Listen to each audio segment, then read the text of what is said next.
We're expecting the first official findings into last month's deadly Air India crash. The preliminary investigation report on the crash is expected to be released in 2 days from now. The report suggests that these switches are emerging as a possible reason for the sudden loss of engine thrust. Shifting a switch from run to cutoff immediately cuts off fuel to the engine, causing a shutdown. This image from the air current shows the position of the switches and how they are shielded from accidental movement. Shortly after taking off at a speed of approximately 180 knots, and within 1 second of each other, both the fuel control switches on the Boeing 787 went from on to off. Shortly thereafter, one of the pilots asked the other, "Why did you do that?" To which the second pilot says, "I didn't."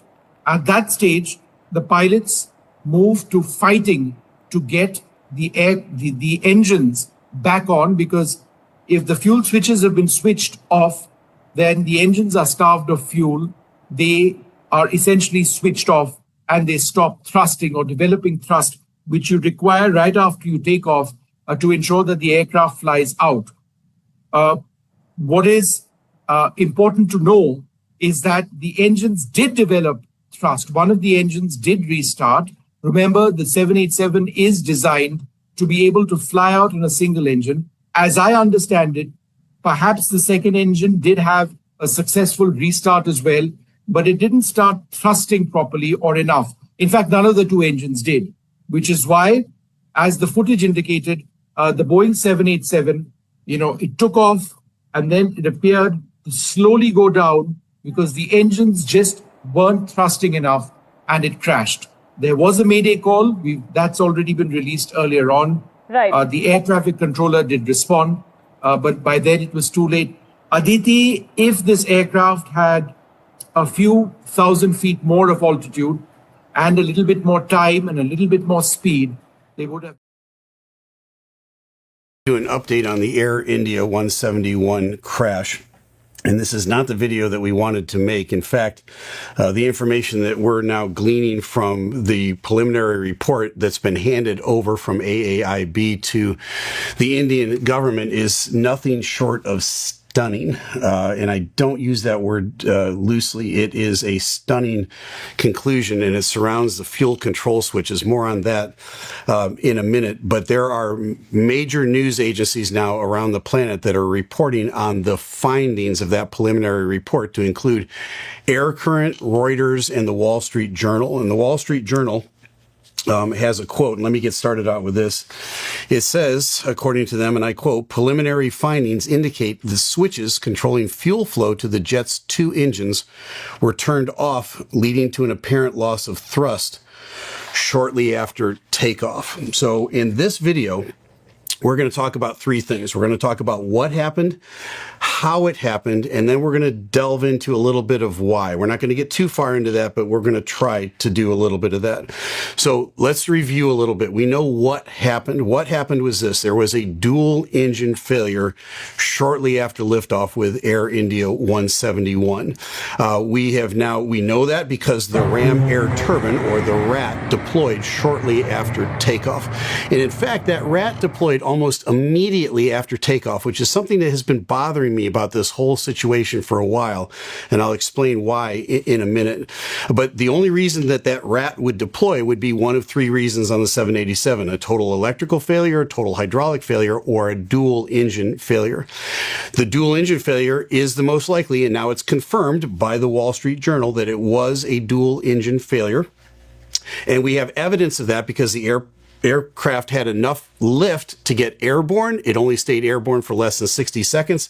Someplace about 8 to 10 seconds after liftoff, it's apparent that the airplane began to lose lift over the wings. That was due to the fact that both engines now were no longer operating. I'll explain what I mean by that specifically here in a minute also. And then the airplane started to lose lift. The nose came over and the airplane just simply wallowed into the buildings off of the end of the runway. So dual engine failure, how could that happen? That's the what of all of this. And in previous videos, we talked about some of the theories that could have led to that. And they fall into two basic camps. One is there was something wrong with the fuel itself, and the other is somehow fuel was cut off to the engines. And I explained that on every flight I fly, I actually manually cut off the fuel to the engines at the end of the flight. So when we taxi into our gate and I set the parking brake, I look over to my first officer and I say, place both fuel control switches to cut off. At that point, the co-pilot does that, places them both to cut off. The engine's now shut off, and I finish the rest of my secure checklist, and I go back and I greet the passengers at the door. That's something that happens on every flight. That's not something that happens while the airplane is airborne. Now, according to the Wall Street Journal and these other Air Current and Reuters and the others, they're saying that fuel was cut off manually at the fuel control switches. Both fuel control switches were in the cutoff position shortly after takeoff. So let's answer some objections to that. Is it possible that there's a procedure where that could take place? Well, the answer to that is yes and no. There are procedures where the pilots would, in flight, turn one of, or in some cases both, fuel control switches to cutoff. Let me explain the first situation. If you were to lose a single engine and the Boeing 787 flies just fine on one engine, even with the gear down, or if the flaps were retracted prematurely. In fact, the Air India pilots went into the simulator and tried all of those scenarios. We did a video, I think, about 10 days ago, where we talked here on this channel about several of the theories of how this airplane could have lost both engines. The Air India pilots went into the simulator after that and tested all of those scenarios. And with a total electrical failure, a total hydraulic failure, they could not induce a dual engine failure from those two things. Even with the flaps brought up prematurely and the gear down on one engine, the airplane still flew out.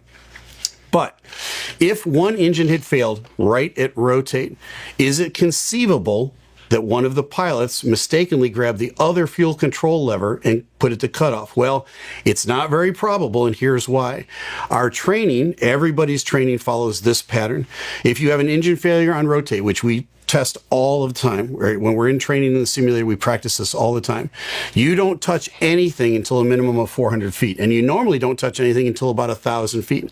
There's something called an engine out altitude, and that's set for every takeoff for just that scenario where you'd lose a single engine. The pilot flying will say, my aircraft. The other pilot will then begin to bring up the checklist. The pilot flying will say, quick reference checklist. They'll pull out a laminated checklist. They'll then begin to coordinate their efforts back and forth to get through the first 3 or 4 steps on that checklist after they get above 400 feet and the airplane is climbing safely and the landing gear has been brought up. At that point, the pilot flying will say, let's start the checklist.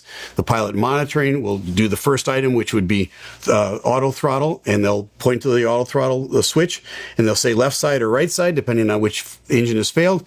And then they both concur with that, and they turn it off. Next is the thrust levers. And then the one pilot flying will touch the thrust levers. The other one will say left thrust lever to idle. He'll say idle, and he'll pull it all back. And then it's challenge, response, response. The one will challenge, the other will respond, and the other pilot will respond. There's double confirmation of every procedure that gets done. The final one, and the most important one, is the fuel control lever from run to cutoff. The pilot flying will touch it. The pilot monitoring will confirm it. The pilot flying will then take it from run to cutoff, and that cuts off fuel to the engine. That doesn't get done for 30 to 60 seconds at a minimum when you're doing the procedure properly. Is it possible that one of the engines flamed out and one of the pilots just panicked or inadvertently reached down and grabbed the wrong fuel lever and shut it off? It's anything's a possibility, but that's not part of their training, and it's not something that they would do. And it doesn't explain the Wall Street Journal report that both fuel control levers were placed to the cutoff position. Now, is there ever a situation, standard operating procedure, where both fuel control switches would be placed to cutoff in flight? There is one and one only, and that's called a dual engine failure. That's also on that quick reference checklist. The dual engine failure requires the pilot monitoring to take both fuel control levers and place them to cutoff and then back to run. That's the entire procedure. They don't sit and cut off for a while. It's not like you count to 1, 2, 3 and then put them back. You go right to cut off, right back to run. Now, that procedure obviously was not done. There is never, ever in the history of commercial flight ever been a procedure where you take both fuel cutoff switches and put them to cutoff and leave them there, especially not seconds after rotate. Now, one of the things that's bothered me in this whole scenario from the beginning was how quickly the ram air turbine, or the RAT, deployed. Shortly after takeoff, and I'm talking 4 or 5 seconds after takeoff, that RAT comes out. The RAT is there as a last resort in case there is a dual engine failure. And a dual engine failure normally takes some time to progress. Those big old engines need to spool down. It might take 30 to 60 seconds for them to completely fail to send the message to the RAT to deploy. It's designed to be something that happens at altitude, maybe 35,000 feet. Both engines flame out. They spool down. The RAT then deploys to give you electric, hydraulic. It doesn't give you any thrust, but it gives you enough to fly the airplane and shoot an approach when you get down and talk on a radio. Now, that RAT came out almost immediately. Why would that RAT come out so quickly? Because the whole flight didn't last more than 60 seconds. The only explanation is that both of those fuel control levers were placed to cutoff. That would immediately deploy the RAT. The RAT now, the airplane is in what's called airborne logic as opposed to ground logic. What's the difference between those two? When the airplane is on the ground and there's weight on the wheels, there's a thing called a weight on wheels switch that tells the airplane it's on the ground. So, for instance, when I get to the gate and I instruct my co-pilot to turn both fuel control switches to cutoff, I don't want the RAT to deploy. And it's not going to do that on the ground because the airplane knows that it's on the ground and the RAT will never be needed on the ground. Once I'm airborne and the weight comes off of those wheels, the airplane now reverts to the airborne logic in the computer, and it knows that I'm flying. If both fuel control switches were placed to cutoff, maybe I'm doing the dual engine procedure and then going back to run, as soon as I go to cutoff, boom, that RAT's going to deploy immediately because the airplane knows I need it. So at that point, when they were placed to cutoff, the RAT came out. That explains why and how the RAT came out so quickly after takeoff in a short flight that didn't last even a minute. So that's the what of what happened. There was a dual engine loss. It was due to the fuel control switches being placed to cutoff. Now, the next question is going to be, could that have been a mistake? Could that have been done inadvertently? No, the answer is absolutely not. The switches, even though they're called switches, they're not like a light switch. It's not just a simple flip on and flip off switch. All of us have leaned against the light switch at some point and the lights went out and we looked around and we went, oh, sorry, and we put the switch back on. That's not how these work. This is a switch that requires manipulation. You have to grab it with both fingers. It has a detent that holds it into the run position. So let's say we're going from cutoff to run. It's a spring-loaded switch, so we have to grab it, grasp it, pull it out, pull it up, and release it over the detents. That's how it goes to the run position, and then it stays there for the duration of the flight, unless, of course, there's an engine failure and you need to bring it back to the cutoff position. But taking it from run to cutoff is also that same three-step procedure. You have to grasp it, pull it up over the detent, pull it down and release it because it's spring-loaded to the cutoff position. At that point, when it's in the cutoff position, it will command the fuel valves at the engines to close. That'll cut off fuel to the engines, and the engines will then flame out at that point. The only way that that can be done is by a human being grabbing those fuel control switches and placing them in that position. There is no procedure, and there never has been any procedure or any mistake that's possible that those fuel control switches would be placed from run to cutoff just after rotate on an aircraft. There just isn't. So that's the what of it all, and that's basically kind of the how of it all. According to these very reputable sources, that's exactly what happened. So now, with that being said, it takes us to another area that's very difficult for us to deal with, and that's the area of why would something like this take place? And we may never have an answer to that. To be quite honest with you, never have an answer to that. But we do need to delve into that because I think it's hugely important, and it's a big question that's sitting out there that at least we need to try to attempt to answer. And that's where my other area of expertise comes in. I'm not just Captain Steve, who flies an airliner for a major airline, and I'm also Dr. Steve. And I've been a doctor now for, I think I had my doctorate about 15 years ago, but I've been a trained, experienced counselor for well over 30 years. And I've counseled thousands of people, families, individuals, couples, you name it. And quite honestly, I probably do more counseling at 37,000 feet in an airplane than I actually do on the ground, because pilots want to talk. And this is a very stressful job. And everybody, I think, understands that. There's a lot of responsibility. There's a lot of trust that's placed in pilots. It's an extremely stressful job. And how do you balance home life with your work life, especially when you're traveling as much as you do, and the fatigue that's involved, and the being away and all of those things? It's a pressure cooker on a lot of pilots. I got interested in counseling about 35 years ago, and it was because of something that happened in the cockpit on a flight. Let me explain. I was an instructor in the Navy at the time on active duty, and I was training students to earn their wings. And that's the most stressful, most extensive training any pilot gets on the planet. And it's designed to be stressful on purpose. If you're going to become a naval aviator, you're going to earn those coveted wings of gold, and we're going to make sure. I know that because I had gone through that program 8 years earlier as a student, and I earned my wings. Then 8 years later, now I'm an instructor, and I'm the guy that's instructing, or I'm delivering the stress to the students. I had two students that I've been flying with for about 7 days in a row. Excellent students, very good sticks, very good pilots. And I was on the last flight with them before I handed them off to their next phase of training. It was a very early morning brief. It was about 6 a.m. in the morning. We're sitting around the table talking, getting ready for their next evaluation. And the one student who had been excellent, he just was distracted. He wasn't there. It was hard to put your finger on. There was something wrong. We got out to the airplane. We took off. He was the first student in the seat. We get up to altitude. We're out in the operating area. We're going through some of the procedures, and he just is awful. I was like, wow, what am I going to do with this guy? And at that moment, I just asked him a simple question. And I said, is everything okay? And when I said that, he just started to cry. I took the airplane from him. I said, look, my aircraft, I said, what's going on, man? And he explained to me that he had been up until about 3 o'clock in the morning on the phone with his father, who lived in the Midwest, and his father was attempting to commit suicide. His dad had a loaded gun in his lap, and this student, his son, had been talking his dad down off the cliff. Basically, he had been talking him out of committing suicide. He did so. His dad didn't kill himself, but now 3 hours later, he's in a brief trying to go fly an airplane. I said, oh my word, let's just call him Dave. Dave, you shouldn't be in an airplane right now. I said, Dave, here's what we're going to do. Here's how we're going to handle today. I said, we're going to go back. We're going to land. You and I are going to walk up to the ops boss. I'm going to explain to him that you need at least a week off. If you need more time, we'll get you that.